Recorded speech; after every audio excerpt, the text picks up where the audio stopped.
couple announcements here. I'll update you injury-wise. Darren Smalls is not with our football team any longer. We wish him the best. DJ Smith tore a ligament in his thumb the first day. Was in a one-on-one drill, got it caught in the jersey of the receiver. It was nothing that needed immediate medical attention, but he is going to have surgery Thursday morning. He wanted to keep playing in spring and going through a new scheme and system, and so it was nothing that was going to threaten his thumb any further. So we are going to have surgery for him on Thursday. This was his last day of practice. But he did some good things Saturday for us. Alan Knott, eye pulled. He's got a sprained wrist. There's nothing structurally wrong. But it keeps getting banged on, and I want to get him through this last week of spring. And, of course, Perry Orth broke his collarbone Saturday. He's going to be fine June 1st, be up and throwing. It's his non-throwing shoulder. Was out at practice today, was in meetings Monday. It's disappointed for him. But, we don't have a clear-cut number one quarterback. We've got multiple guys we're trying to rep, and part of the evaluation for us is off-rhythm plays in their legs, because the quarterback's going to be part of the run game, which we're going to incorporate. And unless you do have them in some situational work, definitely wouldn't do it in the fall camp, but certainly in spring ball, it's something you got to do. You got to find out what they can do. And we found out a lot about our guys at that position. Lorenzo Nunez, I hope, is going to be back next week. He was in a brace today, moving around. I hope we get him back. Jalen Christian was not at practice today. He and I met today. He had some personal issues at home he wanted to handle. We should be fine there. Had a great coaches clinic this past weekend. Dan Quinn, great friend of mine, spoke on Saturday. Coach Holtz came on Friday night and did a masterful job, as he always does, speaking in public, and great to have those guys back. Our staff did a great job. Scrimmage, I thought we did some good things. I think practice 1 through 8, we've improved tremendously. We still have miles to travel, but we did some good things, and I'm very pleased with that. April 9th is a spring game. It's free. It's a good price. It's at noon.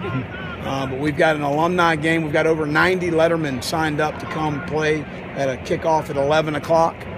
And it's going to be a great day for South Carolina. Our baseball team plays later that day against Tennessee at home. So we need a great crowd. We need a lot of people there. We're going to have a lot of recruits in, and they need to see what we're all about and where we're headed, and it's going to be an exciting day, and I can't wait for it. I'm really looking forward to it. It's going to be offense first, defense. We're going to have some media guest coaches, see what you guys can do so I can criticize you all a little bit. It'll be kind of fun. But it's going to be good on good, and it's going to be another great evaluation day, really, for a lot of our young guys maybe that haven't played as much, to get in front of a crowd and play. I think that's a huge evaluation point for us. So we're excited about that. I'll open it up for any questions. Going a little more than halfway through, did you have some goals for installation for plays and so forth, and have you met those? Well, again, it is what it is. I mean, I think that we tried to install as much as we can, because that's part of the evaluation is being able to see what they can handle, because if they're struggling with the installation, they're probably going to struggle in week 6, 7, and 8. So those are things we're evaluating those things as we go through camp. But I'm pretty pleased with what we've been able to accomplish. I think there's a good base understanding with a lot of the players with what we're doing on both sides of the ball and in the special teams. Well, how has Brandon picked things up from practice 1 to now? Good. I mean, I think that, again, he's made a lot of strides. Obviously, he's got a lot of ability. And, he's an explosive guy that can do some things for us. But I've been very pleased with his progress. I think he and Perry kind of distanced themselves a little bit through the first 8 practices.